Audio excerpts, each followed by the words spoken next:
Elhamdülillah ve salatu ve selamu ala Resulillah ve ala alihi ve sahbihi ve mevalah. Aziz Müslümanlar, bilirsiniz Allah'ın en büyük nimeti kulunun üzerine iman nimetidir, yakin nimetidir. Ondan sonra sağlık, salamatlık geldi. Ondan o yana nimet yoktu. Peygamber aleyhissalatu vesselam bunu bize bildirir. Annesi El-Abbas, Allah ondan razı olsun, gelende yanına soranda özünden, ya Resulallah, bana bir şey ögre duamda onu isteyeyim Rabbil aleminden. Dua edendem onu isteyeyim. Dedi, Rabbunden afiyet iste. Döndü birkaç gün sonra bir de geldi. Dedi, ya Resulallah, bana bir şey ögre duamda onu isteyeyim Rabbil aleminden. Dedi, ya Abbas, ya amma Resulillah, teşvik edir özünü. Selillahel afiye. Allah'tan afiyet iste. Bu devamlı bunu öğretmek, başka bir şey isteseydi diyerdi özüne.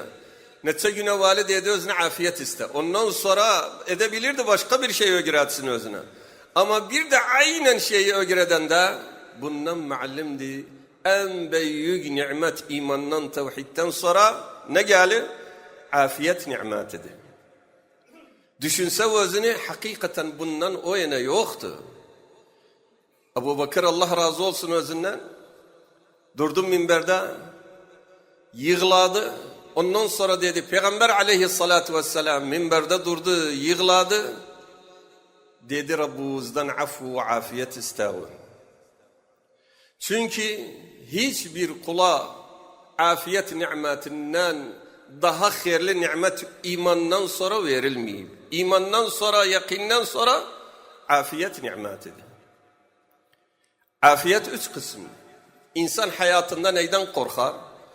O kötü işleri yapıp da eski günlerde günahlarından korkar. Bir de gün hayatında yaşır, bazı şeylerden korkur. Bir de geleceğinden korkur. Müstakbelde ne işler gelecek başına? Ölümden sonra. Bu üç şeyi göz önüne koyun. Afiyet de bu üçüdür.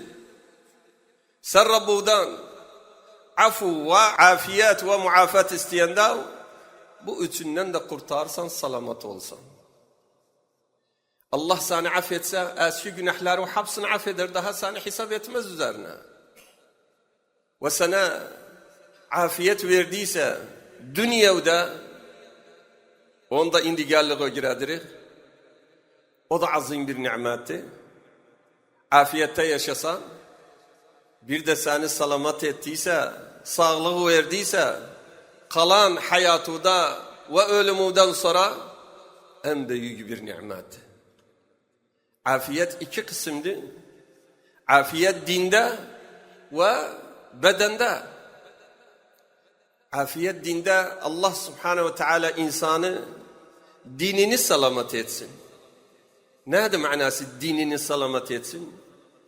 Yani pak, temiz, düzgün bir akide üzerine olsun, bid'adan uzak olsun, küfürden, şirkten, hurafadan uzak olsun, yaptığı ibadetlarda bid'a olmasın, bütün günahlardan, kebairinden ve sagairinden uzak olsun.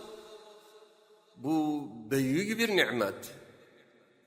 İnsan bunu her zaman göz önüne koysun. Bir de afiyet ahirette.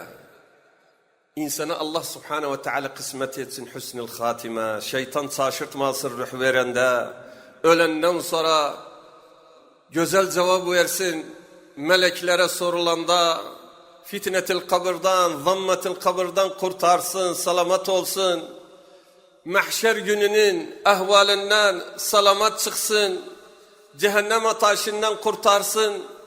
Bu acayip bir afiyette ahirette. Bir de dünyada ister afiyet. Bütün kahrinden, khafatinden, hastalıklardan, kazabeleden Allah kurtarsın özün. Bu da azim bir afiyet. Afiyetlerin büyüğü insana Allah subhanehu ve teala afiyet versin uşaklarında. Bir bela fitne gününde seni oğlu mütedeyyin olsun, namaz kılan olsun, halal haramını bilsin, gözüne mukayyet olsun, şubuhattan, şehvettan uzak olsun. Bu azim bir nimettir. Kızıl kafalı olsun, muhaccab olsun, münakkab olsun, dinine bağlansın, talab ilim etseler. Bu acayip bir afiyettir. Allah subhanehu ve teala insana nasip etsin özünü.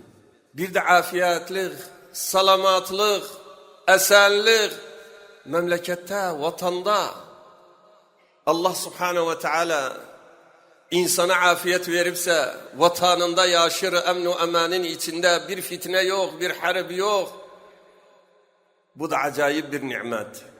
Onun üzerine Allah subhanehu ve teala insana afiyet versin.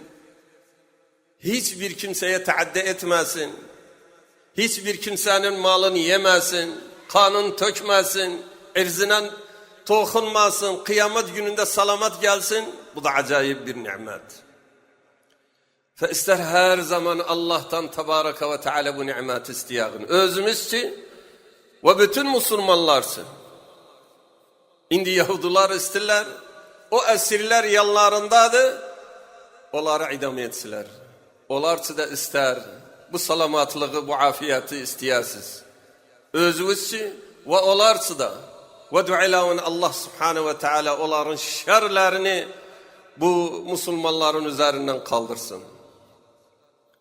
Aziz Müslümanlar, bu azim bir nimettir. İnsan her zaman gözü önüne koysun. İsterse devamlı afiyette olasan dininde ve dünyada ve ahiretinde muttaki kimselerden ol. Her zaman Allah'ın avamirini yerine getir. Haramdan uzak ol, neyi nehyedip onlardan uzak ol. Allah subhanehu ve teala ikram eder seni. Selef-i salih, Allah razı olsun özlerinden yaşardılar. 90 yıl, 100 yıl yaşardılar. Ayakları üzerine camiye gelirler. Hele yaz gününü oruç olurlar. Hele sorulurdular. Bu hardan yerdiler. Biz özümüze mukayyet olmuşuz haramdan gençliğimizde. Allah subhanehu ve teala bu azalarımızı da bizim için saklayıp, hafız edip ihtiyarlığımızda. Bəli. Hel cezâul ihsani illel ihsan. El cezâu min cinsil amel. İhfazillâhe yahfazka. Bu büyük nimetten hiçbir zaman özümüzü mahrum etmeyin ve Allah'tan Tebaraka ve Teala her zaman istavun ki Müslüman bunu azkar-ı sabahta ve azkar-ı mesata ve kunutta ve başka yerlerde gelipti. Her zaman istesin. Çünkü Peygamber Efendimiz aleyhissalatu vesselam her zaman bu nimeti Rabbisinden isterdi. Amin. Hâzâ ve sallu ve sellimu alâ men emarakumullahu azze ve celle bis salatu ve teslimi aleyh. اللهم صل على محمد وعلى آل محمد كما صليت على إبراهيم وعلى آل إبراهيم إنك حميد مجيد اللهم بارك على محمد وعلى آل محمد كما باركت على إبراهيم وعلى آل إبراهيم إنك حميد مجيد ربنا آتنا في الدنيا حسنة وفي الآخرة حسنة وقنا عذاب النار